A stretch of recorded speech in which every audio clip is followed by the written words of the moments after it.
እንዴት ሰነበታችሁ ውድ ኦርቶዶክሳውያን እህትና ወንድሞቼ። እንግዲህ የዛሬ ይዤላችሁ በዲሜጥሮስ ፖድካስት ይዤላችሁ የቀረብኩት በዛሬው ዕለት ወርሃዊው የቅዱስ ገብርኤል መታሰቢያ በዓል ነው፣ መጋቢት 19 ቀን። ስለዚህ በእሱ ላይ ተነስቼ በአንዳንድ ነገሮችን እያነሳን እናወራለን። እንግዲህ የቅዱስ ገብርኤል ወርሃዊ መታሰቢያ እንደመሆኑ መጠን ለዛሬ የመረጡት ኃይለ ቃል በሉቃስ ምዕራፍ 1 ቁጥር 19 እኔ በእግዚአብሔር ፊት የምቆመው ገብርኤል ነኝ የሚል ይሆናል። እንግዲህ እስከ መርሃ ግብሩ ፍጻሜ ድረስ ከዲሜጥሮስ ፖድካስት ጋር እንድትቆዩ እለምናችኋለሁ። እንግዲህ ዲሜጥሮስ ፖድካስትን ሰብስክራይብ በማድረግ ላይክ፣ ሼር እና ኮሜንት በማድረግ ለብዙ ኦርቶዶክሳውያን እህትና ወንድሞች እንዲደርስ እንድታደርጉልኝ እለምናችኋለሁ። እንግዲህ ብዙ እህትና ወንድሞቻችን በውጭ ሀገር ያሉት በቀላሉ የቤተክርስቲያን ትምህርት ማግኘት ለማይችሉት እንዲደርስ እውነቴን ነው የምነግራችሁ። በጣም ብዙ ሰዎች በወንጌል የተጠሙ የቤተክርስቲያን ድምጽ መስማት የሚፈልጉ ኦርቶዶክሳውያን አስተምሮ ማወቅ የሚፈልጉ አሉና በተለይ በአረብ ሀገር የሚኖሩ እህቶቻችን ተደራሽ እንዲሆን ቻናል አበረታቱ ለማለት እወዳለሁ። ስለዚህ ወደ ዕለቱ ትምህርት እሄዳለሁ ማለት ነው። እግዚአብሔር በጎን ነገር እየገለጸ በመንፈስ ቅዱስ ኃይል በአፍ የምናገረው ሁሉ መንፈስ ቅዱስ እንዲረዳኝ እናንተ ጸሎታችሁ አይለይ። እንግዲህ በሉቃስ ምዕራፍ 1 ቁጥር 19 ላይ ተነስተን እንግዲህ እኔ በእግዚአብሔር ፊት የምቆመው ገብርኤል ነኝ ያለበት እና አጠቃላይ ከመላእክት አማላጅነት፣ ተራዳይነት ለሰው ልጅ ያላቸው ተራዳይነትና አማላጅነት ምን እንደሚመስል የራማው መልአክ ቅዱስ ገብርኤል ደግሞ በሕይወታችን በተለይ ለሚለምኑት ለሚያምኑበት ኦርቶዶክሳውያን ክርስቲያኖች ምን አይነት የምስራችና ተራዳይነት ጠብቆት እንዳለው በዝርዝር የምናይበት ይሆናል ማለት ነው። እንግዲህ በሉቃስ ምዕራፍ 1 ቁጥር 19 የሚለው ጥቅስ የመልአኩን ልዩ ባለሟልነት የቅርብ አገልጋይነትና የጽኑ አማላጅነቱን ሚስጥር የሚገልጽ መሰረታዊ ቃል ነው። እንግዲህ ከ99ኙ ነገደ መላእክት አንዱ የራማው መልአክ ቅዱስ ገብርኤል ነው። እንግዲህ ይህን ጥቅስ ከመላእክት አማላጅነት ጋር በማያያዝ በሶስት ዋና ዋና ነጥቦች ላይ እንመለከታለን። እንግዲህ በዚህ ጥቅስ ተነስተን እንግዲህ እኛ በኦርቶዶክሳዊ ቤተክርስቲያን አስተምሮ መላእክት ያማልዳሉ ስንል አንዱ ከምናቀርባቸው ማስረጃዎች አንዱ ይህ ነው። ተራዳይነታቸውን ባለሟልነታቸውን ስንገልጽ ማለት ነው። እንግዲህ አጽራራት ቤተክርስቲያን በተለይም መናፍቃን ወይም ደግሞ ተጠራጣሪዎች እንደሚሉት ማለት በትዕቢት የሰይጣንን መንፈስ ተዋርሰው መላእክታንን እንደሚያጣጥሉት ልክ በእነሱ ደረጃ እንደሚያስቡት አይደለም። ይህ የመናፍቃን ባህሪ ፈጽሞ የተወገዘ በአባቶቻችንም በሐዋርያትም የተወገዘ ነው ማለት ነው። እንግዲህ በእግዚአብሔር ፊት መቆም ምንድነው ብለን ማየት አለብን። በእግዚአብሔር ፊት መቆም አሁን በእግዚአብሔር ፊት ማንስ ሊቆም ይችላል? እንግዲህ ከሙሴ መጽሐፎች አንዱ ሆነው ሙሴ በእግዚአብሔር ፊት በቆመ ሰዓት ማየት አልተቻለውም። 500 ምናምን በላይ ሙሴ ያናግሮታል። ግን ተገለጽልኝና ፊትን ማየት እፈልጋለሁ ሲል እግዚአብሔር የመለሰለት ከቶ ማየት እንደማይችል አቅም እንደሌለው ተገልጾለታል። እግዚአብሔር ኃይል መቋቋም እንደማይችል ማለት እና ሙሴ እንኳን 570 ምናምን ጊዜ ሲያናገረው የእግዚአብሔር መልክ አላየውም ነበር። ስለዚህ ነብዩ ሙሴ ያላየውን ማየት አልቻለም ማለት ነው። የመናፍቃን ግን በዛ ደረጃ ለመላእክታን የሚሰጡት ትርጓሜና ክብር አማላጅነታቸውን ራሳቸውን እንደ ነቢይና እንደ ጻድቅ በመቁጠር የሚያሳዩት ሎቱ ስብሐት እግዚአብሔር ይቀበል ንቀትና ድፍረት በጣም የሚያሳዝን ነው ማለት ነው። እንግዲህ በእግዚአብሔር ፊት ባለሟል ናቸው ስንል በመጽሐፍ ቅዱስ አገላለጽ በፊት መቆም ማለት ዝም ብሎ መቆም ሳይሆን የቅርብ ባለሟል መሆንና ትእዛዝ ለመቀበል መዘጋጀትን ያመለክታል። አዎ በእግዚአብሔር ፊት የምቆመው ገብርኤል ሲል ባለሟል እንደሆነና ትእዛዝ ለመቀበል እንደሚቀርብ የሚያሳይ ነው ማለት ነው። ይህ ምን ማለት ነው? አንደኛ የሚስጥር ተካፋይነትን ያሳያል። ቅዱስ ገብርኤል በእግዚአብሔር ፊት እቆማለሁ ማለቱ ከፈጣሪ ዘንድ ለሰው ልጆች የሚላከውን የምሕረትና የድህነት ሚስጥር በቅርብ የሚያውቅ መሆኑን ማሳያ ነው ማለት ነው። ሌላው ልዩ ክብርን ያሳያል። መላእክት ሁሉ የእግዚአብሔር አገልጋዮች ቢሆኑም የቅዱስ ገብርኤል ግን የፊት መልአክ ወይም መልአከ ገጽ በመባል ይታወቃል። ይህ ደግሞ በንጉሥ ፊት እንደሚቆም የቅርብ አማካሪ፣ የሰው ልጆችን ልመና ወደ ፈጣሪ ለማቅረብ ልዩ ስልጣን እንዳለው ያሳያል ማለት ነው። ያሳያል እንግዲህ የእግዚአብሔር ፊት የምቆመው መልአክ ነኝ ሲል እግዚአብሔር ፊት የሚቆም እንግዲህ ልዩ ባለሟል ነው ማለት ነው። ልዩ ባለሟል ነው እንግዲህ ይሄ ከምን ጋር ይገናኛል ብለን ስንል የአማላጅነት ትርጉም አለው ማለት ነው። እንግዲህ ቅዱስ ገብርኤል አንድ የመጽሐፍ ቅዱስ ታሪክ መጥቀስ የምናየው ለዘካርያስ ይህን ቃል የተናገረው ለነቢዩ ዘካርያስ ነው። ነቢዩ ዘካርያስ በቅዳሴ ላይ ባለበት ወቅት ይህን ቃል የተናገረው ዘካርያስ ስለ ልጅ መውለድ ሲጸልይ በነበረበት ወቅት ነው። ይህም የሚከተሉትን የአማላጅነት ምስጢራት ይገልጻል። አንደኛ ጸሎት አቅራቢነትን ያሳያል ማለት ነው። ዘካርያስ በመቅደስ ሲጸልይ መልአኩ መገለጡ መልአክ የሰውን ጸሎት ተቀብለው በእግዚአብሔር ፊት እንደሚያቀርቡ እንደሚያማልዱ ማረጋገጫ ነው ማለት ነው። አዎ እንግዲህ እዚህ ጋር ነቢዩ ዘካርያስ እየጸለየ ባለበት ሰዓት ነው መልአኩ በፊቱ የተገለጸለት ማለት ነው። ስለዚህ ምንድነው ጸሎቱን ለማሳረግ ተገልጾለታል ማለት ነው። ፊቱ የምሕረት መገኛ ጸሎትህ ተሰምቶልሃል ብሎ የምስራቹ መናገሩ በመልአኩ አማላጅነትና በእግዚአብሔር ፊት መቆም ምክንያት የሰው ልጆች ልመና ምላሽ እንደሚያገኝ አንዱ ማሳያ ነው ማለት ነው። አንዱ ማሳያ ነው።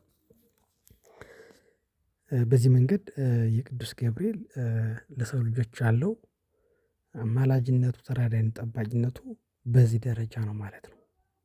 በዚህ ደረጃ እናያለን ማለት ነው።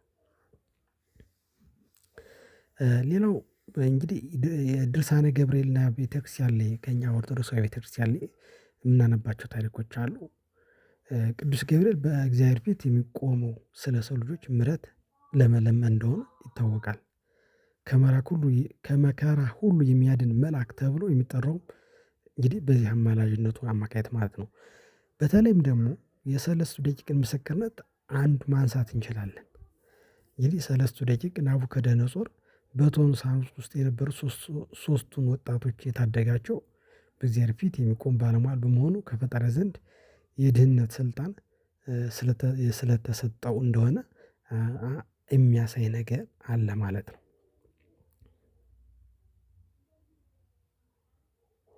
በዚህ መንገድ መተርጎምና ማሰብ እንችላለን።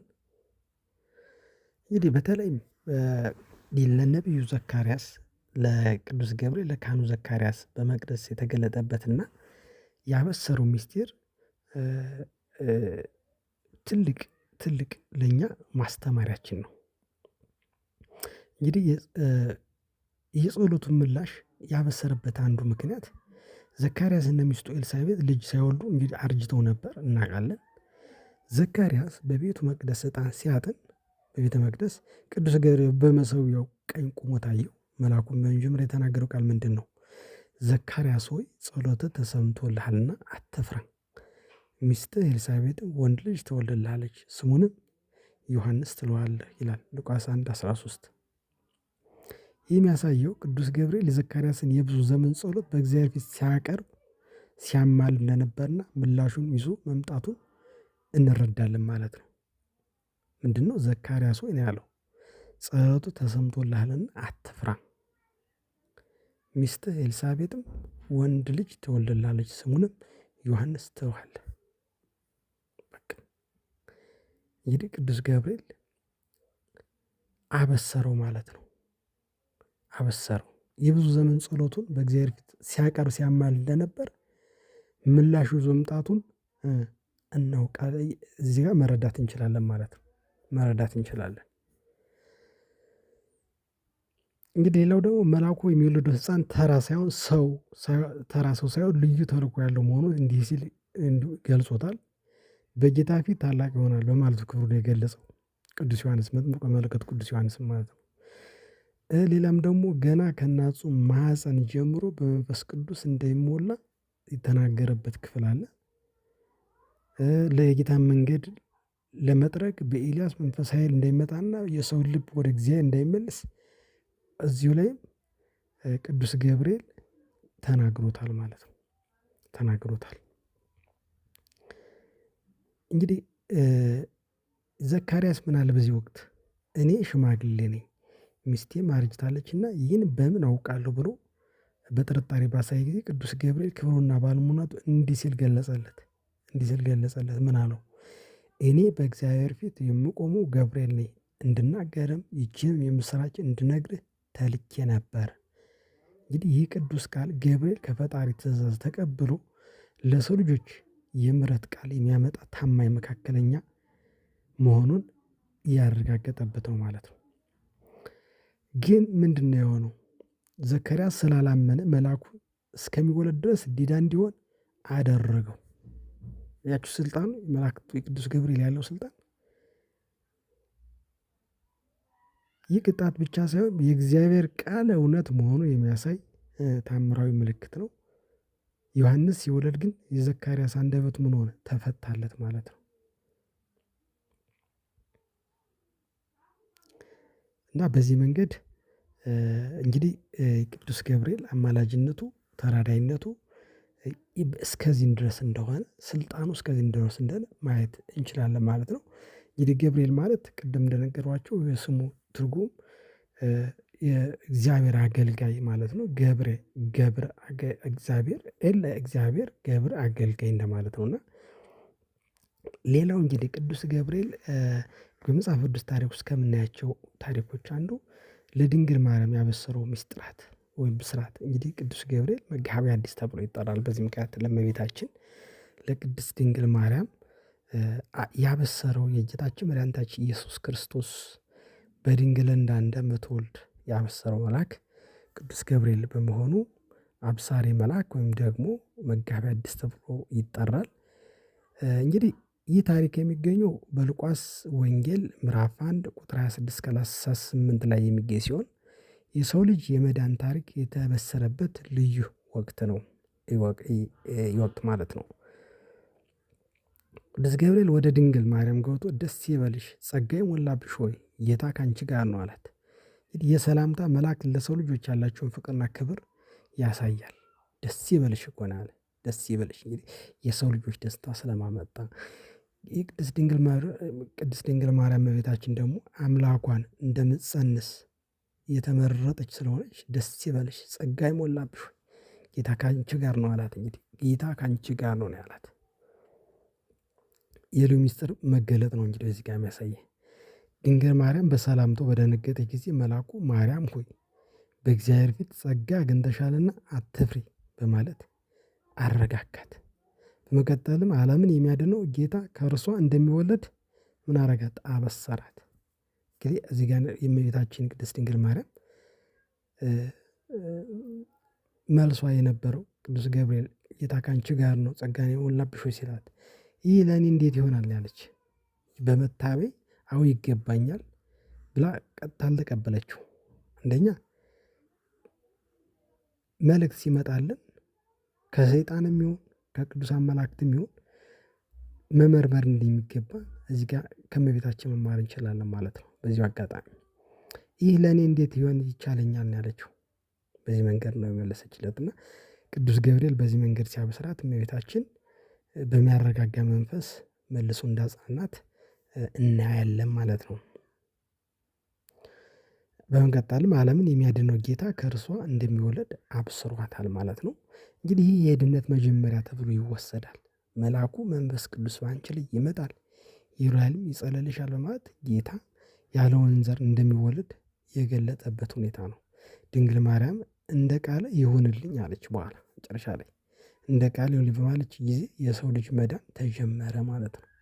የሰው ልጅ መዳን ተጀመረ። እንግዲህ ቅዱስ ገብርኤል ለምን አሁን ለምሳሌ እመቤታችንን ለማብሰር ለምን ተመረጠ የሚለው በዛው ማየት እንችላለን። ቤተክርስቲያን ቅዱስ ገብርኤል ለዚህ ታላቅ ሚስጥር የተመረጠበት ምክንያት የተለያዩ ማብራሪያዎች ተቀምጧል። አባቶቻችን አንደኛ የምስራች ነጋሪ በመሆኑ ነው። በብሉይ ኪዳን ለዳንኤል፣ በአዲስ ኪዳን ለዘካርያስ፣ እንግዲህ አዲስ ኪዳን የብሉይ ኪዳን መጨረሻ ዘካርያስ ላይ የተናገረው የምስራች እንደነገረው ሁሉ ለድንግል ማርያም ታላቁን ዜና እንዲያበስር ተልኳል ማለት ነው። የእርቅ መልአክ በመሆኑን ደግሞ በሰውና በእግዚአብሔር መካከል የነበሩ የጥል ግድግዳ ለማፍረስ የሰላም መልእክት ይዞ በመምጣቱ መልአከ ሰላም፣ የሰላም መልአክ ይባላል።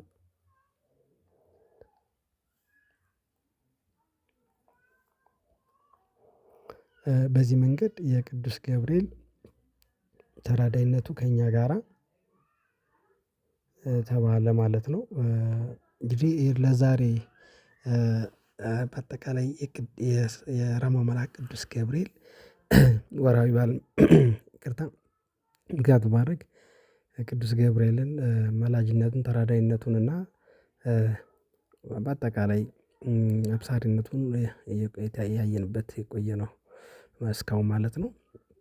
እንግዲህ ተከታታዮቻችን ጥያቄዎች ካሏችሁ በዚህ ጉዳይ ላይ መልስ እንፈልጋለን የምትሉት ካላችሁ ወይም አስተያየት ጥቆማ ካላችሁ ኮሜንት ላይ ጻፉልኝ። አስፈላጊውን ዝግጅት በማድረግ ምላሽ የምሰጥበት ቪዲዮ አካተን እንቀርባለን ማለት ነው። ለዛሬ መልካም ሳምንት ይሆንላችሁ።